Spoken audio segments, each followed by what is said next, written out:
Yo aquí acuso a Manuel Monsalve de haber defraudado la confianza del presidente y la del país completo, de haber abandonado sus deberes en momentos críticos para la seguridad, como fue la mañana del 23 de septiembre.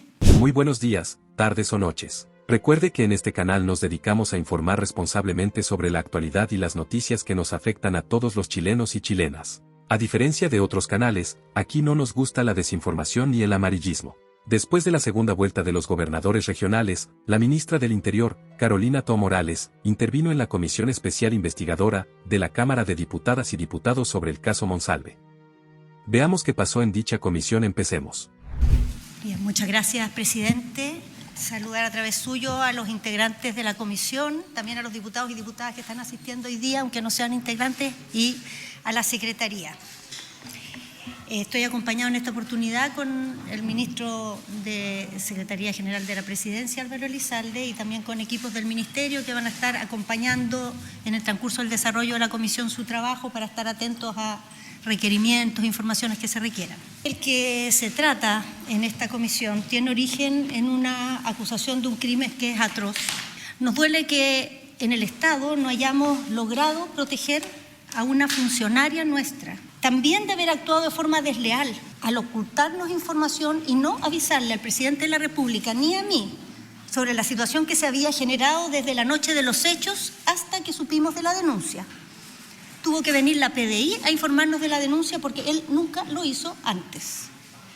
Y también lo acusó de exponer y afectar a funcionarios públicos que trabajaron lealmente con él. Por ello hemos solicitado al Consejo de Defensa del Estado que estudie las acciones que corresponden ante los posibles delitos funcionarios que se hayan cometido. Y quiero informar en esta comisión y a todas las autoridades, pero al mismo tiempo y con la misma fuerza queremos decir que no vamos a permitir que se desacredite a funcionarios públicos solo por el hecho que recibieron la confianza de la víctima o por haber trabajado en el despacho del ex subsecretario. Muchos de ellos están siendo afectados, son nombrados todos los días bajo sospechas que frecuentemente no tenían fundamento. No vamos a permitir que ellos sean chivos expiatorios de responsabilidades que no les corresponden. Las responsabilidades deben cobrarse ahí donde se trata de una conciudadana que ha denunciado haber sido víctima de una violación por parte de una autoridad pública. Eso es lo principal y no se puede perder de vista. No es lo único, pero es lo principal. Y a veces en el marasmo de la información pasa a segundo plano. La investigación del delito que ella acusa está en los tribunales y aquí puedo confirmar que aunque esa es una sede distinta al gobierno, nuestro gobierno y sus autoridades ha colaborado y va a seguir haciéndolo activamente para que sea exitosa esa investigación. Y en virtud de ello, 3 autoridades superiores del gobierno ya hemos declarado voluntariamente por iniciativa propia ante el fiscal que lleva la causa, partiendo por el presidente, yo misma y el subsecretario Cordero. Al mismo tiempo, el Estado de Chile y la ciudadanía en su conjunto también han sido víctimas de un abuso de poder porque se puso en riesgo la confianza ciudadana en la institución que está a cargo de la seguridad. Es algo demasiado grave. Y pensamos que esta comisión es precisamente para reparar eso. Confiamos que el trabajo de los integrantes de la comisión y de todos los parlamentarios que contribuyen a ella va a servir para avanzar en esa dirección tan necesaria.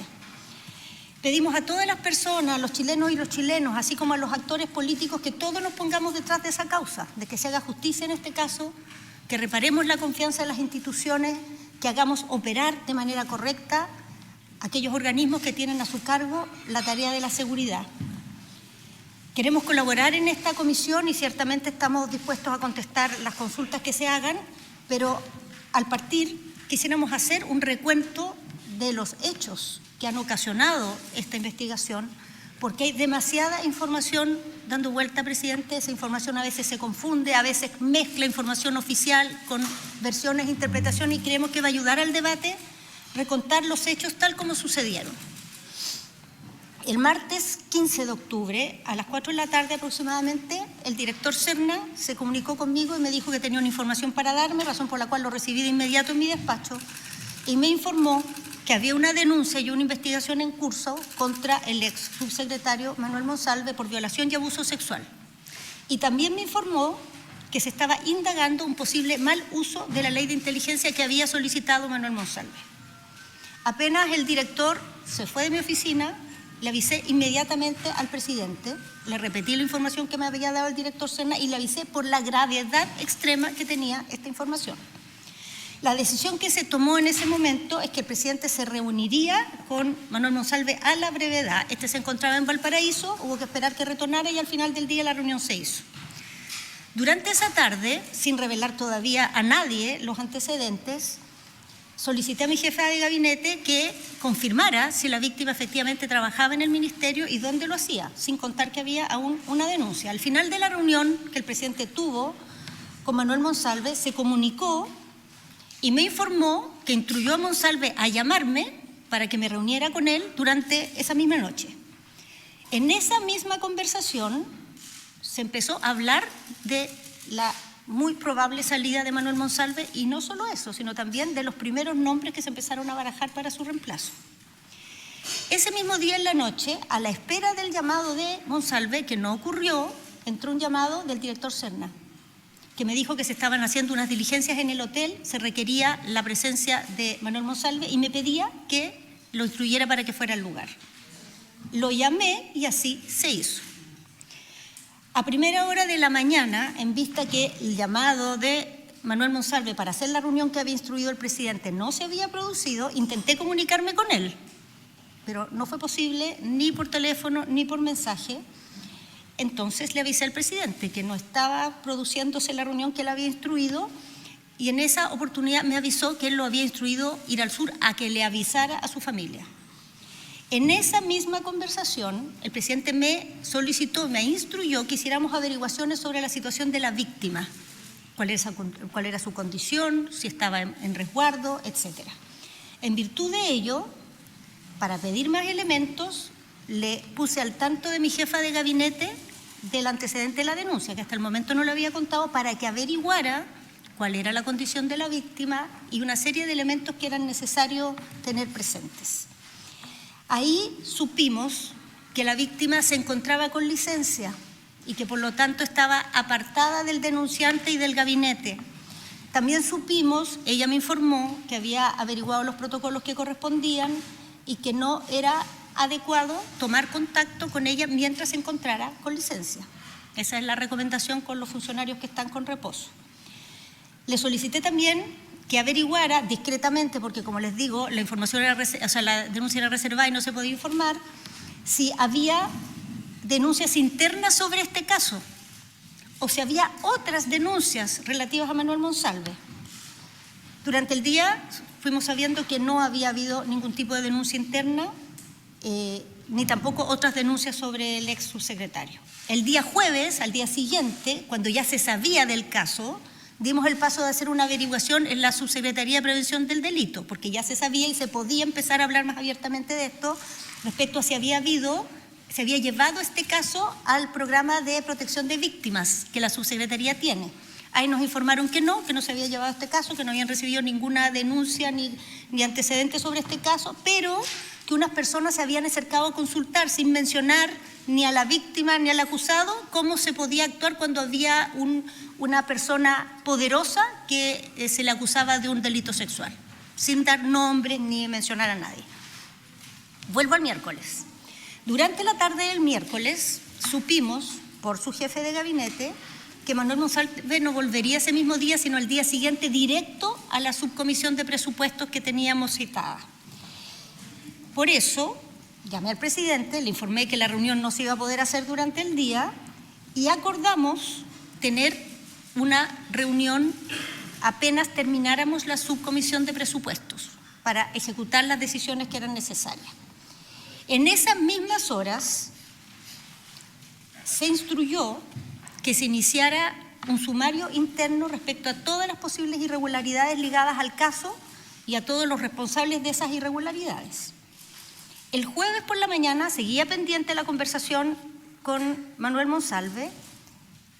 Yo tuve una actividad temprano con la Policía de Investigación en un punto de prensa junto a la Fiscalía y de ahí me trasladé al Congreso para la sesión. Ahí pude tener finalmente la conversación con Manuel Monsalve. La sesión estaba citada a las 11, él llegó a esa misma hora, pero la sesión se atrasó y producto que se atrasó, en ese tiempo que se produjo, pude tener la conversación en una oficina del Congreso. Terminada la comisión, que como iba atrasada, hubo que advertirle que teníamos que retirarnos a las 2 para ir a reunirnos con el presidente. Fuimos a La Moneda, tuvimos esa reunión y ahí el presidente le pidió la renuncia a Manuel Monsalve y lo instruyó para comunicarlo de inmediato antes de salir del Palacio en un punto de prensa que tuviera ese único objeto, comunicar su renuncia. Como consecuencia de la instrucción del sumario que se había generado el día de antes y de acuerdo a los protocolos, el 18 de octubre, el día siguiente, se activó algo que cuando hay denuncias internas se activa por la denuncia, pero cuando no las hay se activa por el sumario, que es la posibilidad de ofrecer apoyo psicológico a la víctima y a todos los afectados.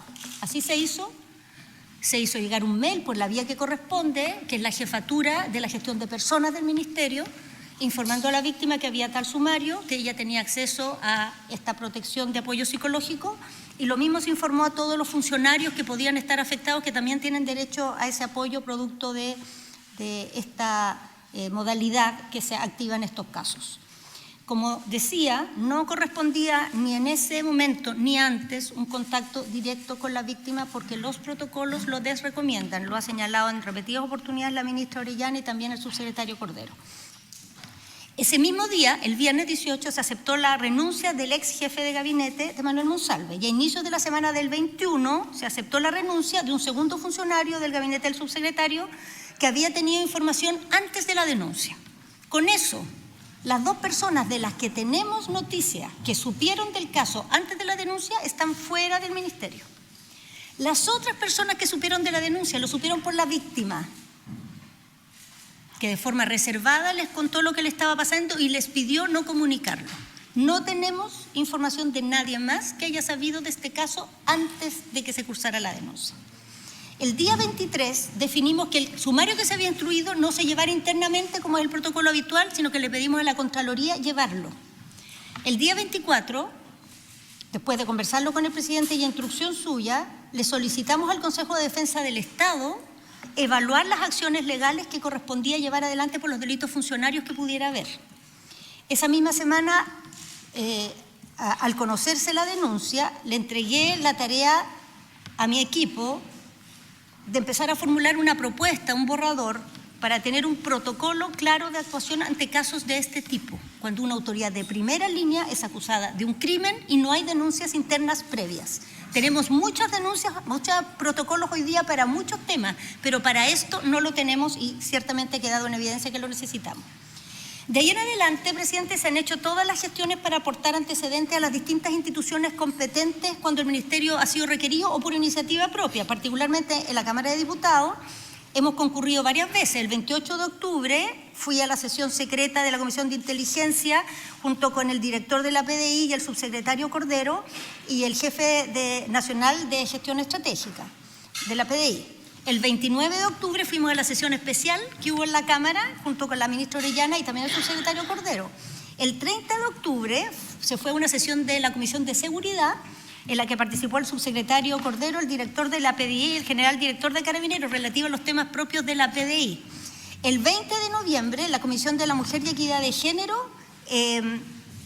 tuvo una sesión también respecto al tema de la protección de la víctima, junto con los convocados fueron el subsecretario Cordero y la ministra Orellana.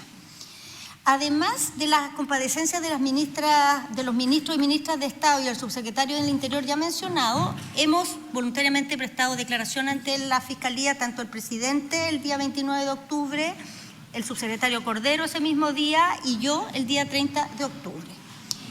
Omití, se me pasó en el medio no lo omití, lo dije. Bueno, por último, presidente, quiero señalar que vemos esta presencia en esta comisión como parte de esta secuencia de actos que puede contribuir a que este caso se conozca plenamente, que donde corresponda se aplique la justicia y las sanciones, pero especialmente se recojan los elementos y las condiciones para que el funcionamiento de las instituciones del Estado recupere y fortalezca su confianza ante la ciudadanía después del golpe enorme que ha sido enfrentar este caso y lo que le queda todavía de desarrollo que va a seguir adelante durante los próximos meses. Muchas gracias. Muchas gracias y atenta a sus consultas. Muchas gracias, ministra. Hasta aquí llegamos. Espero que la información haya sido de utilidad y pueda construir opiniones y pensamientos desde distintas perspectivas, para que usted sea primero en informarse y que no se lo cuenten los demás. Siéntase libre de opinar en la caja de comentarios, siempre con respeto hacia las personas. Si le gustó, no olvide suscribirse y activar las notificaciones para ser los primeros en estar informados. Nos estaremos viendo hasta el próximo video, espero que nos siga sintonizando. Recuerde que es importante estar informado y que la política lo hacemos cada uno de nosotros.